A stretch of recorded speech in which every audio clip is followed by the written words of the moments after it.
মোটামুটি সময় আপনারা বসেছিলেন সেখানে কিন্তু অনেকে বসেছিল, অনেকে ছিলেন। যেভাবে বিরোধী বিরোধী শক্তি যেভাবে পরিচালিত হচ্ছে, এখানে বিরোধী দলের বিধায়করা অনেকেই সিপিএম এর সঙ্গে লড়ে আসা নানা রকম, তাদের মাথায় ঢোকানো হয়েছে যে তৃণমূলটাকে ভাঙো, তাহলে তোমাদের এলাকায় পুলিশ তোমাদের বা তোমাদের লোকেদের বিরক্ত করবে না, গ্রেপ্তার করবে না। এই টোপ দিয়ে ওদিকে নিয়ে যাওয়া হচ্ছে। কে কাকে ফোনে ধরিয়ে দিচ্ছে, কে কার সঙ্গে কথা বলছে, সে খবর তো আমরাও পাচ্ছি। এইটা তো ওই শিবির থেকে বলছে, এবং তাতে কনফিউজড হয়ে কিছু লোক কিছুদিনের জন্য নিজেরা বাঁচার জন্য বা সহকর্মীদের বাঁচাবার জন্য পুলিশ থেকে তাদের সঙ্গে কিছুক্ষণ থাকছে, মন থেকে তারা এগুলো সহ্য করতে পারছেন না। সেটা আপনারা অদূর ভবিষ্যতে দেখতে পাবেন। এভাবে হয় না। এটা সিপিএম এর লাত খাওয়া মাল, সিপিএম এর থেকে বহিষ্কৃত, তৃণমূল থেকে বহিষ্কৃত, ধর্ষণের মামলার অভিযুক্ত, তৃণমূলের রক্ত যাদের গায়ে আছে তারা ওকে মানতে পারেন না, মানতে পারবেন না। সরকারের পরোক্ষ ব্যাকিং এর গল্প শুনিয়ে তাদের তার কাছে থাকতে বাধ্য করা হচ্ছে। এটা হচ্ছে যারা যারা হচ্ছে ওই ওই ওই ওইদিকে থাকছে, যারা তৃণমূলের সঙ্গে দূরত্ব বাড়াচ্ছে, তাদেরকে পুলিশ হয় ধরছে না, নইলে তাড়াতাড়ি বেল করে দিচ্ছে। এত লাখ টাকার নাকি তার অভিযোগ, তার সঙ্গে সঙ্গে দিনের দিন বেল হয়ে গেল। হতেই পারে, আমি কোর্টের লাইনে আমি কিছু বলছি না, কিন্তু যারা মমতা বন্দ্যোপাধ্যায়ের সঙ্গে থাকছেন বা ওদের সঙ্গে যাচ্ছেন না বা আত্মসমর্পণ করছেন না, তাদের আর বেল হচ্ছে না। তাদের মামলার পর মামলা, পিসির পর পিসি, জেসির পর জেসি। এটা তো মানুষ বুঝতে পারছেন যে সেটিং করে তারা কিভাবে করে নিচ্ছে। আজকে মাননীয় মুখ্যমন্ত্রী ওইসব গল্প করলে তো হবে না, কিন্তু চোখের সামনে ধরা পড়ে যাচ্ছে যে সেটিং করে থাকলে, তৃণমূলের সঙ্গে দূরত্ব বাড়ালে ভয় ধরা হবে না। মুখ্যমন্ত্রী বলছেন 80টা 90টা ইলিগাল কনস্ট্রাকশন, মুখ্যমন্ত্রী বলেছেন স্টেটমেন্ট, ঘুরে বেড়াচ্ছে, পুলিশ অ্যারেস্ট করছে না। কেন করছে না? নাম বলতে চাই না। যেই অন্যদিকে চলে যাচ্ছে, সঙ্গে সঙ্গে পুলিশ নরম। বিজেপি চাইছে সরকারটা ওরা চালাবে, বিরোধী দলটা ওরা চালাবে। বিরোধী দল চালাতে গেলে কি করতে হবে?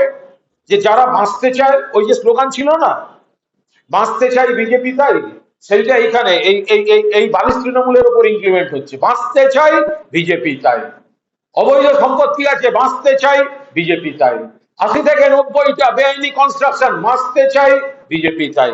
আচ্ছা, কিছু করিনি, কিন্তু আমাকে ভিত্তিহীন মামলা দিয়ে দেবে নইলে, বাঁচতে চাই বিজেপি তাই। আচ্ছা, আমাকে কিছু করবে না, কিন্তু আমার ডান হাত বাঁ হাত আমার অনুগামী, তাদেরকে পুলিশ তুলে নিয়ে গিয়ে আমার উপর চাপ দেবে, তাদের বাঁচাতে হবে, বাঁচতে চাই বিজেপি তাই। এই তো চলছে।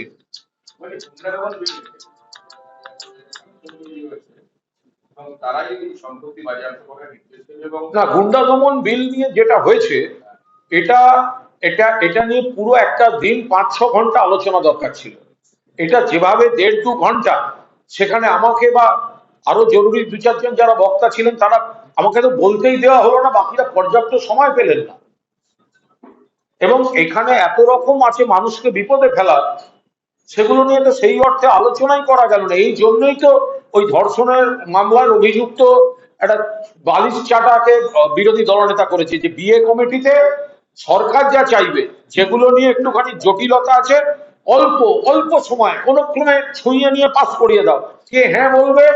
ওই তথাকথিত বালিশ চাটার যাকে বসিয়ে রাখা হবে। এই জন্যই তো মানে সরকার পক্ষটাও বিজেপির আর বিরোধী দলটাও বিজেপির বকলস করা।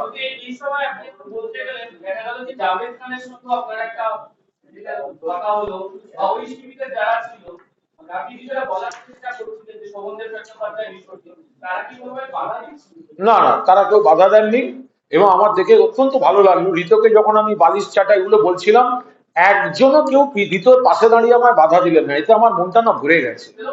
হ্যাঁ, আর তার আগে যেটা হচ্ছিল সেটা হচ্ছে, তখন ফিরহাদ হাকিম বললেন ওটা বসে কথা বলতে, আমি বসলাম, কিন্তু কথাবার্তার সময় পেছনে বক্তব্য রাখছিলেন আমাদের গোলাম রব্বানী।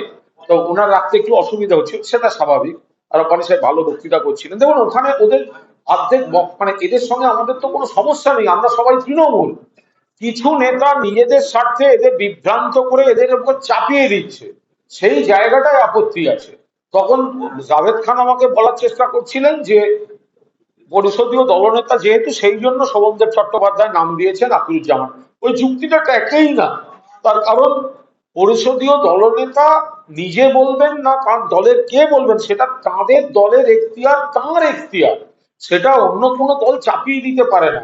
ওরা কুণাল ঘোষকে ব্লক করতে চাইছে, আমায় বলতে দেবে না, আমায় স্পেস দেবে না, মূর্খের সঙ্গে বাস করছে। আমি ওদের বললাম, আমায় যদি বলতে না দেন, তাহলে আপনাদের যে বা যারা বলবে 1 জনকে টার্গেট করে নেবো, আমি বলতে দেবো না তাদেরও।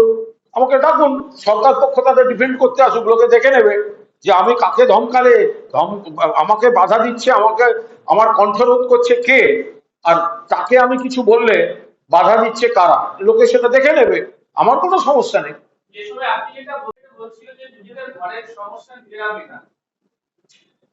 খুব স্বাভাবিক। তার কারণ হচ্ছে তৃণমূল কংগ্রেসের মধ্যেই একটা অংশ, তারা সরকারি মদত পেয়ে, স্পিকারের মদত পেয়ে তারা বিজেপির বি টিমের আচরণ করছে, এবং পার্টিকুলার 2-3 জন, বাকিরা কনফিউজ, এবং বাকিদের উপর চাপ তৈরি করা হয়েছে, কয়েকজন এই জিনিসটা করছে। ফলে তাদের সঙ্গে যদি আমাদের, আমি তো বারবার বলছি, তৃণমূলের কর্মীরা বিরক্ত হচ্ছে। এই যারা এখানে বালিশ তৃণমূল সাজছে, তারা নিজেদের এলাকায় যেতে পারছে না, তাদের এলাকায় কর্মীরা আক্রান্ত, থানায় যাচ্ছে না। আমরা তো থানায় যাচ্ছি, এলাকায় ঘুরছি, তারা তো শুধু এখানে বসে গ্রুপবাজি করছে, এবং সেটাও করছে বিজেপি নেতাদের বাড়ি বসে, হোটেলে গিয়ে। তৃণমূল কংগ্রেসের কর্মীরা একদম ঠিকভাবে নিচ্ছেন না। তো বিজেপির লোকেরা চাইনি যদি কটাক্ষ করে থাকে, সেই সুযোগ তো আমরাই করে দিচ্ছি।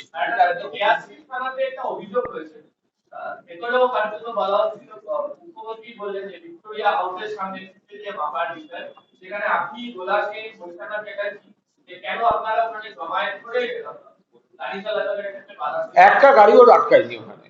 কোথাও দেখা যাবে না যে কোথাও কোনো গাড়ি আটকেছে, কোথাও কোনো রকম কোনো যান চলাচল বাধাপ্রাপ্ত হয়েছে। কেন করতে যাবে? আমাদের দল সভা করার জন্য অনুমতি চেয়েছে পুলিশের কাছে, অনুমতি দেয়া হবে না সেটা তো আমরা এখনো জানি না। তো ফলে অনুমতি দেয়া হবে ধরে নিয়েই তো আমরা একটা বেসিক প্রস্তুতি রাখবো। সেই প্রস্তুতিটায় আমাদের ছাত্র যুব গণসংগঠনের কিছু বক্তব্য আছে। আমরা জাস্ট একবার চারধার দেখে নেওয়া যে আমাদের ওখানে করলে কিভাবে কি করব। আমরা তো কোনো বাঁশ নিয়ে ওখানে পুঁততে যাইনি, আমরা একটা ফিতে নিয়ে শুধু মাপামাপি করেছি। তো তাতে এত রাগ হলে কি করা যাবে?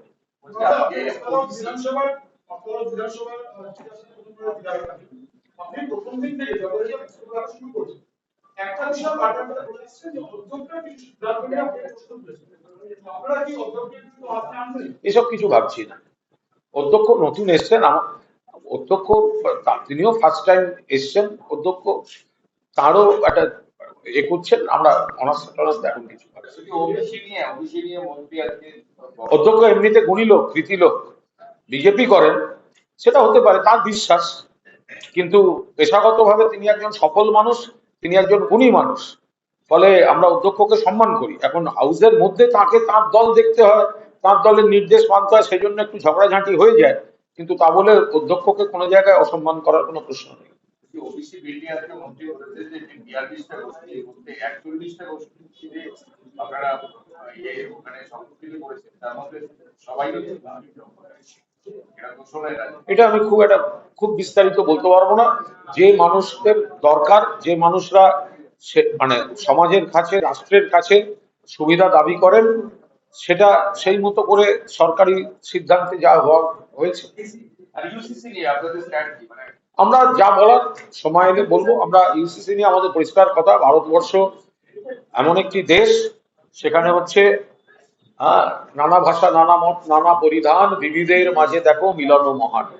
সমাজের এমন কিছু রীতিনীতি চলে আসে যে কারণে হিন্দু সমাজ থেকেও আদিবাসী জনজাতি বহু অনেককে তো বাদ দিতে হয়েছে বিলেত থেকে। ফলে এরকম অনেক ক্ষেত্র আছে, কিছু জায়গা আপনি বাদ দিচ্ছেন, কিছু জায়গা বাদ দিচ্ছেন না। কিছু জনজাতি বা কিছু সমাজের একাংশের পুরনো রীতি, নিজস্ব রীতিকে আপনি সম্মান দিচ্ছেন, বাকিদের ক্ষেত্রে সম্মান দিচ্ছেন না। সমাজের যেটাই সামাজিক রীতির উপর আসবে সেটা একটা ঐকমত্যের ভিত্তিতে হওয়া উচিত। আমরা পক্ষে বিপক্ষে এই ধরনের বিতর্কে চাইছি না। আমরা চাই সরকার দুম করে চাপিয়ে না দিয়ে, তড়িঘড়ি না করে, যেটাই হবে, যে সমাজ হোক, সকলের সঙ্গে একটা ঐকমত্যের ভিত্তিতে যা করা যায়। আমরা একটা সিলেক্ট কমিটিতে পাঠাবার জন্য আমি একটা মোশন মুভ করেছিলাম। সিলেক্ট কমিটি আমি যেটা প্রস্তাবিত সেটাও কিন্তু মাননীয় মুখ্যমন্ত্রী শুভেন্দু অধিকারীকে চেয়ারম্যান করেই আমি সেখানে সবাইকে রেখে আমরা একটা সিলেক্ট কমিটি প্রস্তাব দিয়েছিলাম। সেই সিলেক্ট কমিটি যেহেতু ওদের সংখ্যাধিক্য আছে, ফলে ওরা সেই সিলেক্ট কমিটির প্রস্তাবটি মানেননি।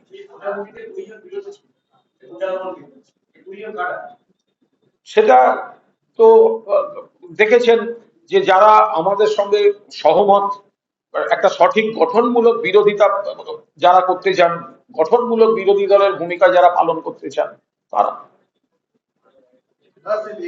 এবং যেভাবে বিরোধী দলটা তথাকথিত স্পিকারের চাপিয়ে দেয়া বিরোধী দলটা যেভাবে দু চারজন চালাচ্ছেন, তার সঙ্গে যারা প্রকৃত তৃণমূল কংগ্রেসের রক্ত যাদের গায়ে, যারা মমতাদিকে ভালোবেসে তৃণমূল করেছেন, তারা নিজেদের মেলাতে পারছেন না। তারাই নিশ্চয়ই, নইলে 20 সংখ্যাটা হলো কি করে?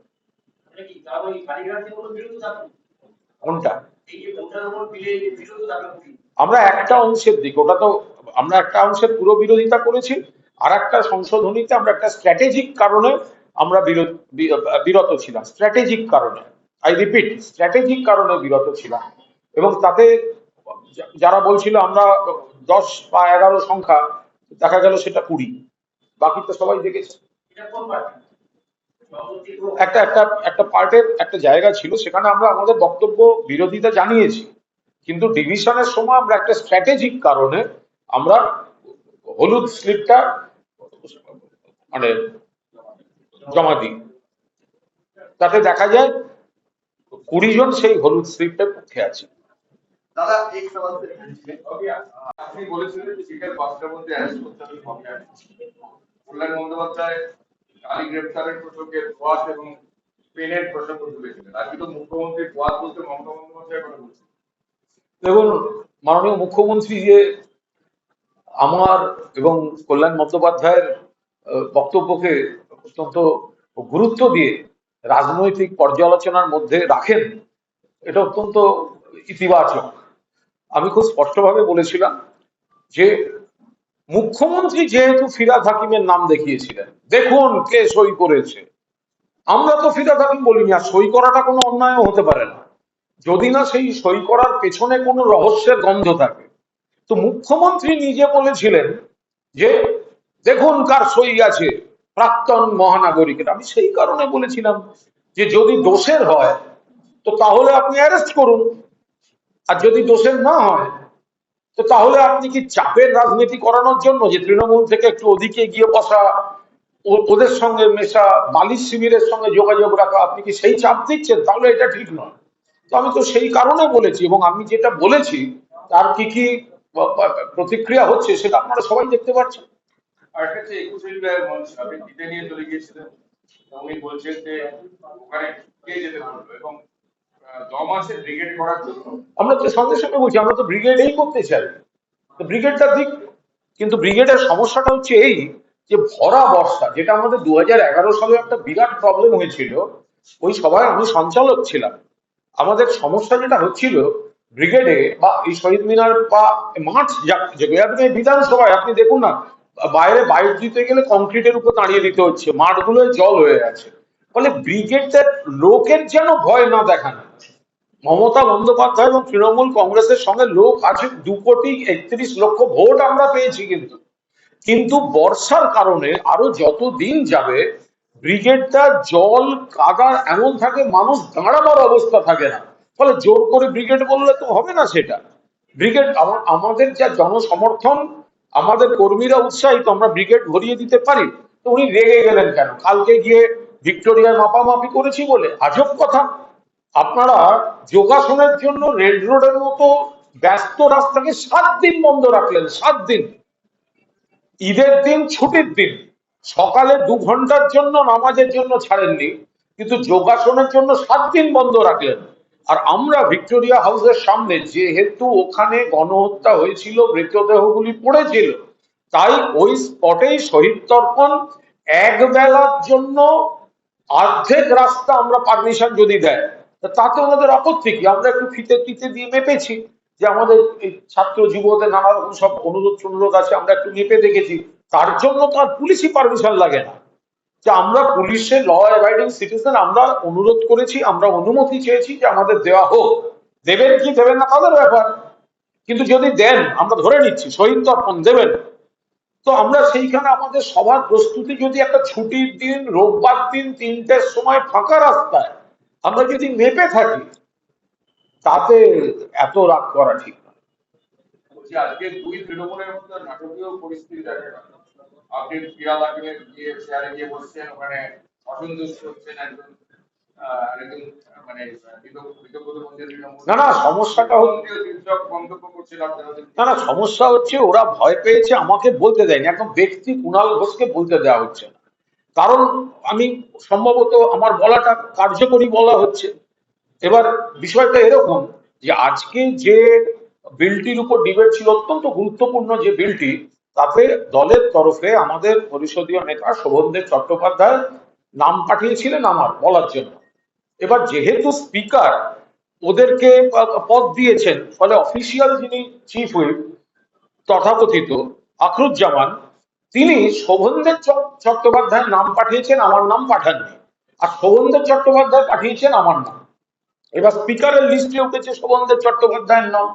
শোভনদেব চট্টোপাধ্যায় বলছেন আমি বলবো না, ওটাই কুণাল বলবে। আবার আখরুজ্জামানকে যখন জিজ্ঞেস করলাম, আখরুজ্জামান আমাকে এবং আমাদেরকে জানালেন আপনার সঙ্গে কোনো ঝামেলা নেই, আমাকে আমার বস মানে ওর এলওপি নির্দেশ দিয়েছেন কুণাল ঘোষকে বলতে দেওয়া যাবে না, কুণাল ঘোষের নাম দেওয়া যাবে না। তাই আমি শোভনদেব চট্টোপাধ্যায় কুণাল ঘোষের নাম দিলেও আমি যখন সরকারকে চিঠি দিচ্ছি বা স্পিকারকে চিঠি দিচ্ছি, তখন আপনার নাম বাদ দিয়ে আমাকে শোভনদেব চট্টোপাধ্যায়ের নাম দিতে হচ্ছে, আমাকে বলতে দিতে ভয় পাচ্ছে। এবার আখরুজ্জামান বলছেন আমার উপর ইনস্ট্রাকশন আছে, তোমার নাম দেওয়া যাবে না দাদা। ইনস্ট্রাকশনটা কার? সরকার পক্ষ আমাকে বলতে দিতে চাইছে না, না বিরোধী ওনার বস উনি যেটা বলছেন ওনাকে ওনার বস বলেছেন।